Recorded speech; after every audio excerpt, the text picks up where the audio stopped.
Pour Emmanuel Macron et Marine Le Pen, c'est le grand jour. Ce mercredi 20 avril dès 21h, les finalistes de l'élection présidentielle vont se faire face pour le traditionnel débat de l'entre-deux tours. Si les candidats sont les mêmes qu'il y a 5 ans, les journalistes qui vont avoir la lourde tâche d'arbitrer ce match ont changé. Christophe Jacubizine et Nathalie Saint-Cricq ont laissé leur place à Gilles Boulot et Léa Salamé. À quelques heures de la prise d'antenne de ce rendez-vous télévisuel, la journaliste a lâché une information de taille sur les ondes de France Inter. Je vous donne un petit scoop, ils vont être encore plus seuls que dans les autres débats télévisés parce qu'il y a un parti pris télévisé qui a été décidé et Kwon trouve Gilles est moins intéressant, a commencé Léa Salamé, qui a hâte de voir ce que ça donne. Contrairement au débat de l'entre-deux tours en 2017, Emmanuel Macron et Marine Le Pen ne seront pas installés sur le même bureau. Un parti pris de scénographie qui est Kwon n'a pas. Contrairement aux autres débats, une table au milieu, nous deux côte à côte et eux à droite et à gauche.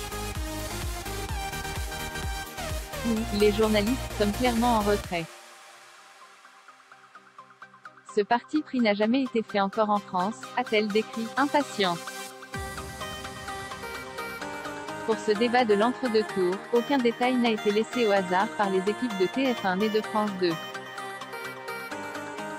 Sur le plateau, chauffé à 19 degrés, un écran de 168 mètres 2 en 4K sera posé derrière les candidats. Emmanuel Macron et Marine Le Pen seront assis face à face, séparés de 2,5 mètres tandis que les animateurs seront installés à 4 mètres 2. Léa Salamé, le débat, un exercice de sobriété et d'humilité sur les ondes de RTL à quelques jours du rendez-vous. Léa Salamé expliquait être en pleine préparation avec son binôme, Gilles Boulot. On a bossé pour peaufiner les questions et l'ordre des questions. Comment poser les questions, qui soient les plus plates possibles, décrivait la journaliste. Parce que c'est vraiment pas un moment où il faut la ramener quand on est journaliste. Pour Léa Salamé, le débat de l'entre-deux tours sera un exercice de sobriété et d'humilité. On est au service des Français pour poser les questions qu'ils se posent et pas pour briller. C'est vraiment un job de modérateur. Tout est extrêmement chronométré et millimétré.